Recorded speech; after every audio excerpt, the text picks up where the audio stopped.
An event, popularly known as the Roswell incident, has recently been the subject of intense interest by both the media and a curious general public. In recent years, numerous speculative books, magazine articles, television programs, a made-for-TV movie, 2 UFO museums, fraudulent documents, and even an alien autopsy film have emerged to exploit the media fascination with the Roswell incident. The story has even gained international attention. Despite the vested interest and questionable credibility of all sources involved in generating the media hype, the U.S. Air Force is routinely accused of concealing a deep, dark secret from the American people. In early 1994, New Mexico Congressman Stephen Schiff requested the General Accounting Office initiate a records review.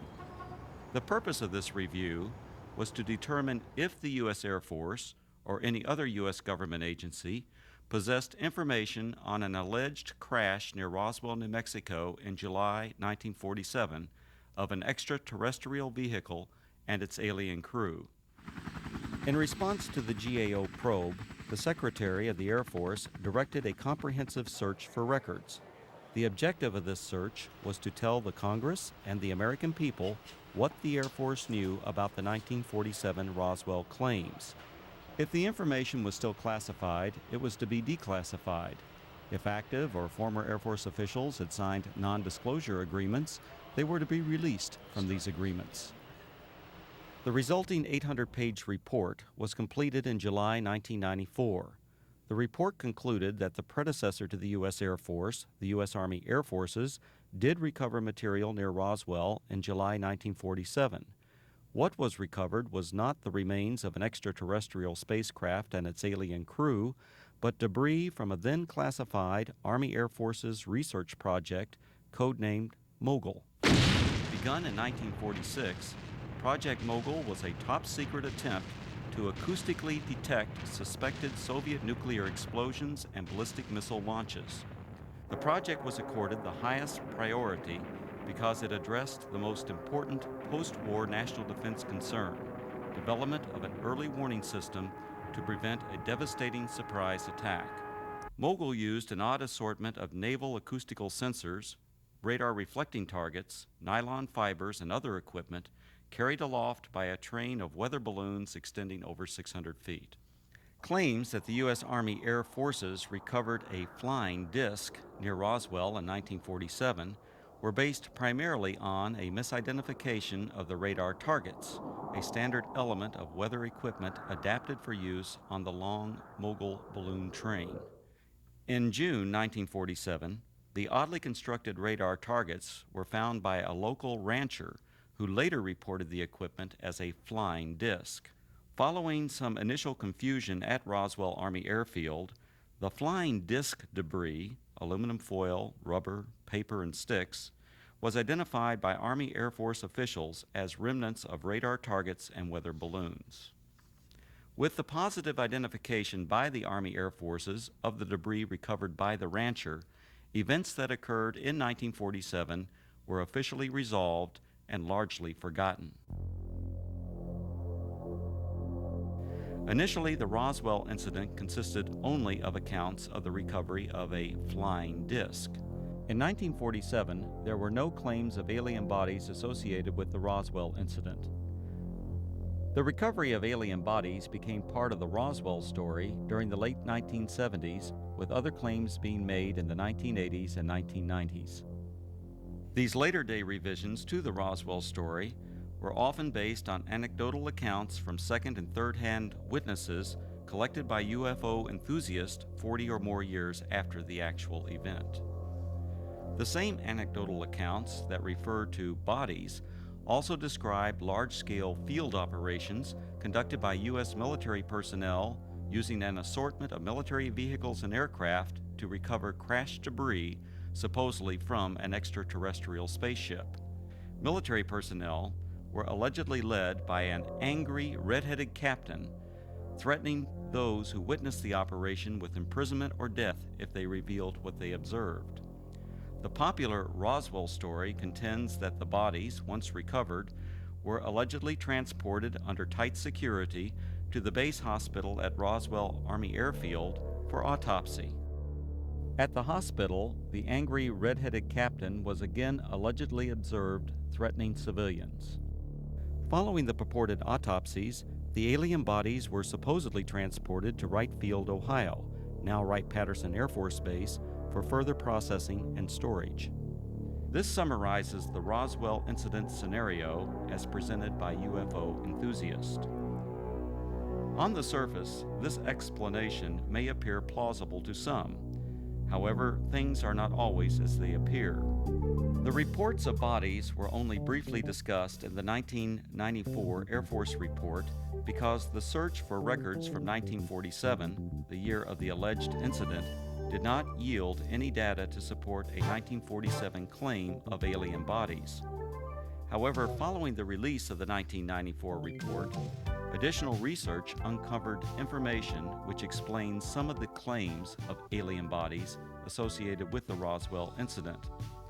From the additional research, a second report was written which critically examined the anecdotal claims and descriptions of flying saucers, aliens, and reports of unusual Air Force activities in the New Mexico desert.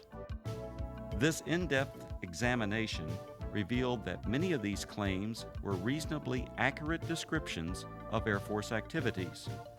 Some of the claims that refer to bodies are most likely misperceptions by uninformed persons of unclassified and widely publicized Air Force scientific achievements of the 1950s.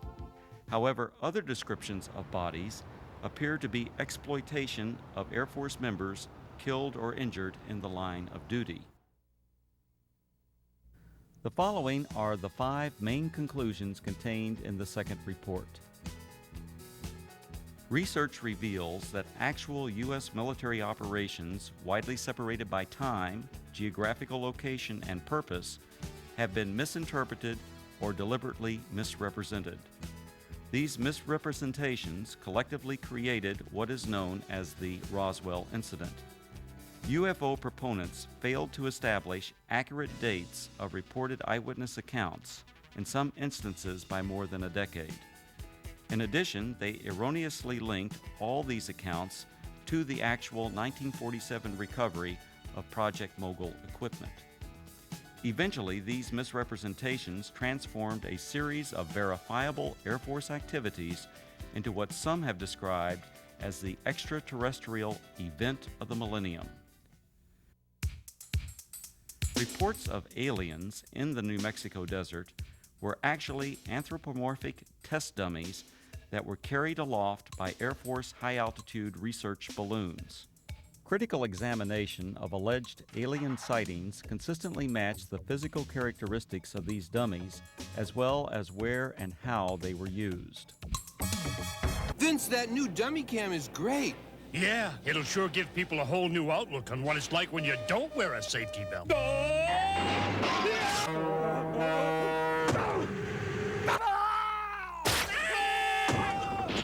I think they'll get the picture. You could learn a lot from a dummy. Buckle your safety belt. Anthropomorphic dummies, also known as crash test dummies, are today easily identifiable and are even stars of their own successful auto safety advertising campaign. However, during the 1950s, public awareness was still decades away for these important scientific tools. From 1953 to 1959, anthropomorphic dummies were used by the U.S. Air Force Aeromedical Laboratory and projects High Dive and Excelsior. The project's main objective was to study methods for returning a pilot or astronaut safely to Earth by parachute if forced to eject at extremely high altitudes. For these tests, dummies were transported up to 98,000 feet by high-altitude balloons.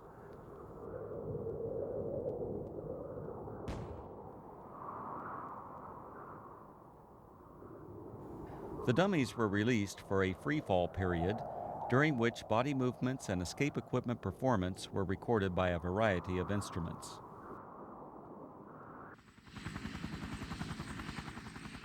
Many of the dummies landed outside the confines of military reservations and were regularly observed by local civilians.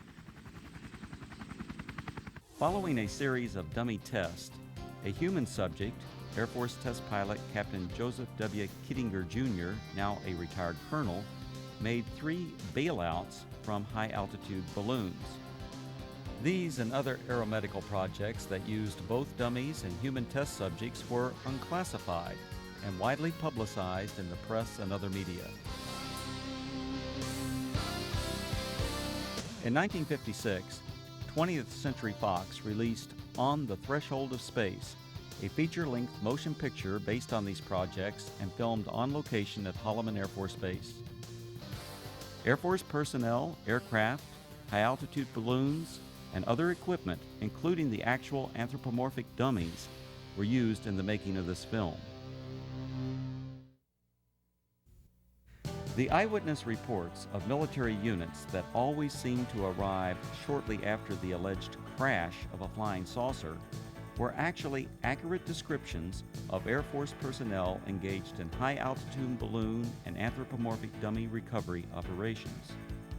Since 1947, Air Force atmospheric research organizations at Holloman Air Force Base, New Mexico, have launched and recovered approximately 2,500 high-altitude balloons, many in the same areas of New Mexico where the Roswell incident allegedly occurred. Additionally, the equipment, vehicles, and procedures used by the Holloman Air Force Base Balloon Branch, the unit that conducted most of the launches, are the same as that described by the reputed witnesses who claimed they saw the recovery of the flying saucer and alien crew. These huge Air Force high-altitude balloons, launched by the Holloman Balloon Branch, carried aloft a wide range of sophisticated and, from most perspectives, odd-looking devices. Much of this equipment was experimental and represented, for that era, the latest in space-age technologies. Payloads ranged from simple radio transmitters to sophisticated satellite components and NASA space probes. In fact, qualification trials for the NASA Voyager Mars and Viking space probes were flown by Air Force high-altitude balloons during the late 1960s and early 1970s. Ironically, these balloons were launched from the former Roswell Army Airfield, site of the originally alleged 1947 incident, and recovered on the White Sands Missile Range over 100 miles to the west.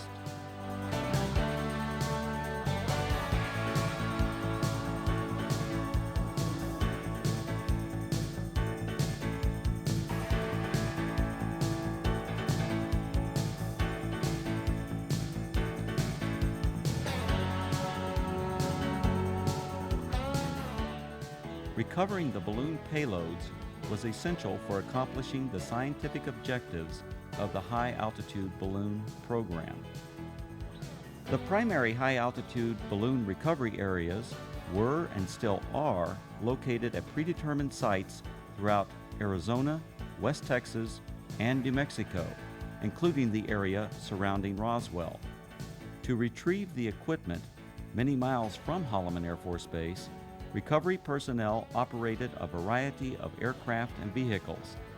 The exact vehicles described by the witnesses as having been present at the crashed flying saucer sites. To expedite these operations, the recovery crews tracked the balloons optically, electronically, and from aircraft which directed ground vehicles to the impact areas.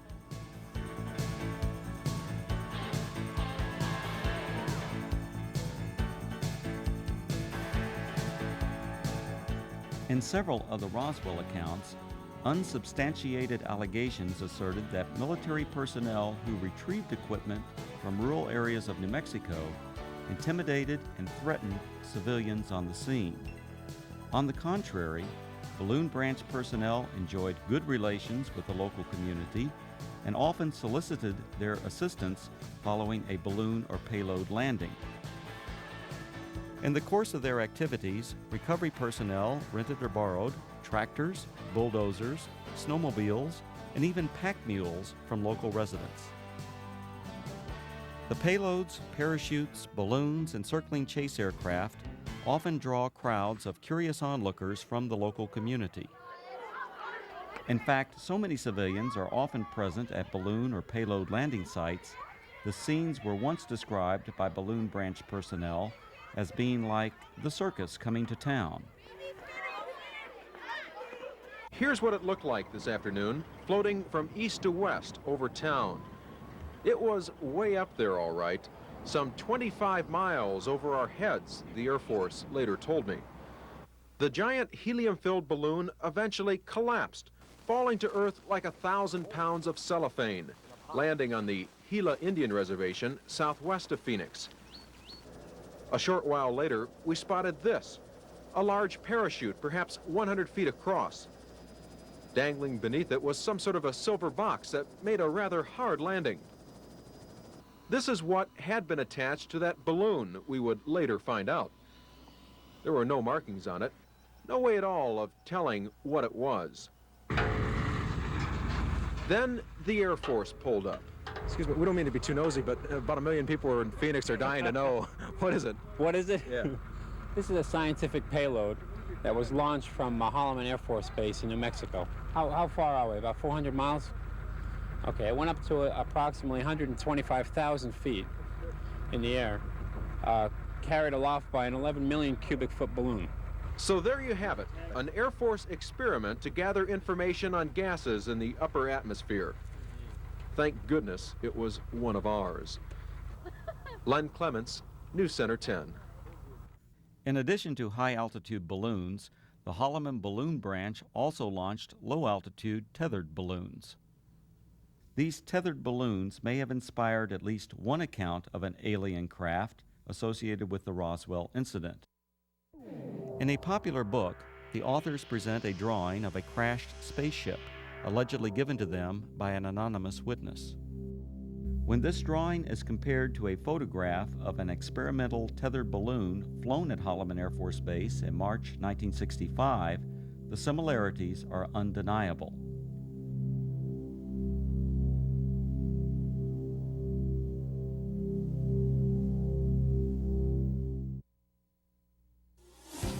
The red-headed captain was probably Captain Joseph W. Kittinger, Jr.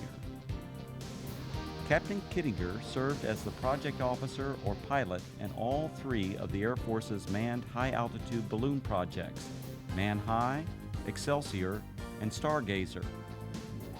Captain Kittinger was present at many balloon and dummy launch and recovery sites throughout the southwest United States during the 1950s and early 1960s.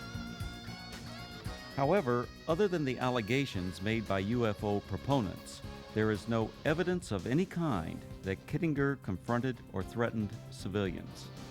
Colonel Kittinger's achievements as an Air Force test pilot are legendary. He has the standing world record parachute jump from nearly 20 miles.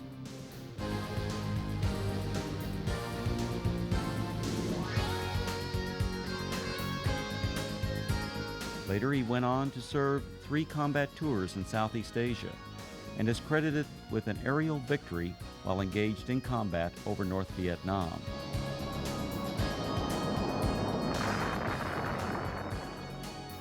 After over 480 combat missions, Colonel Kittinger was shot down over North Vietnam and spent 10 months as a prisoner of war in the infamous Hanoi Hilton before being repatriated in March 1973. Colonel Kittinger made history again after retiring from the Air Force.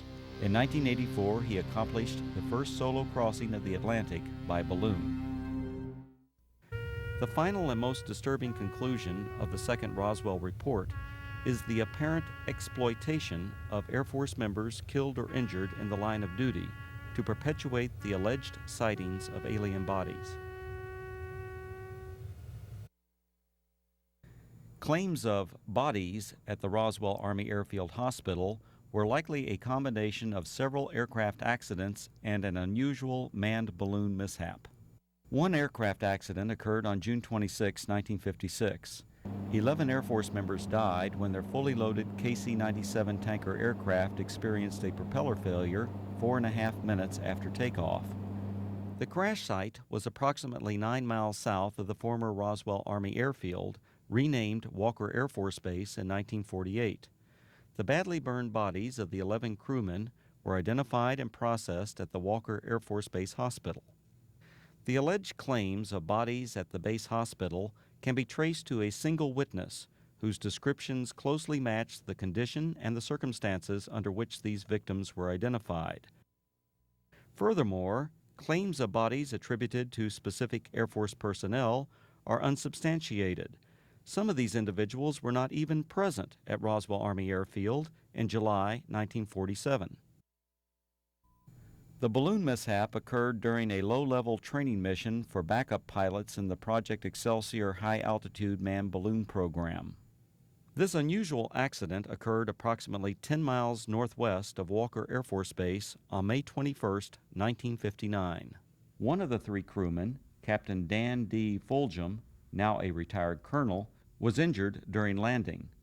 Following the mishap, Captain Fulgham and the other balloon crew members were transported to the Walker Air Force Base Hospital via a chase helicopter that followed the training mission for emergency purposes. Upon arrival at the highly secure Strategic Air Command base, the balloon crew was met by armed Air Force security personnel who remained with the crew until their identities were confirmed. As the Excelsior project officer and instructor pilot for this mission, the red-headed Captain Kittinger accompanied the balloon crew to the hospital. At the Walker Air Force Base Hospital, Kittinger and Fulgham were apparently observed by individuals who later related this unusual incident. Elements of this actual event now appear to be part of the Roswell story. Captain Fulgham was treated for an injury that caused his head to swell beyond its normal size. The injury, described as a traumatic hematoma, was not serious. On a specially arranged flight several days after the accident, Fulgham returned to Wright-Patterson Air Force Base, Ohio, where he made a complete recovery. Fulgham went on to distinguish himself as a test parachutist and physiologist for the space program. He later flew F-4s in Southeast Asia, adding to his combat record as a fighter pilot during the Korean War. When critically examined, the Roswell incident is exposed as a conglomeration of many events, including aircraft accidents, that occurred over several decades. Misidentification of anthropomorphic dummies and experimental balloon-launched devices, combined with Air Force balloon operations portrayed as mysterious flying saucer and alien recovery teams, transformed verifiable events into what is now known as the Roswell incident. The U.S. Air Force and its predecessors have been the unsurpassed innovators in aerospace technology. Legendary Air Force leaders throughout this century have used technological advances to establish the U.S. Air Force as a premier military service.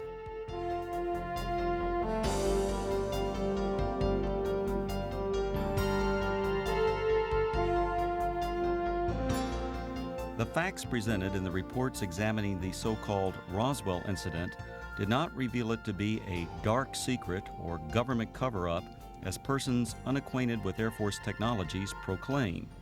Instead, these studies identified a collection of events that exemplify the technological leadership, dedication to duty, and continuing noble sacrifices of the men and women of the United States Air Force.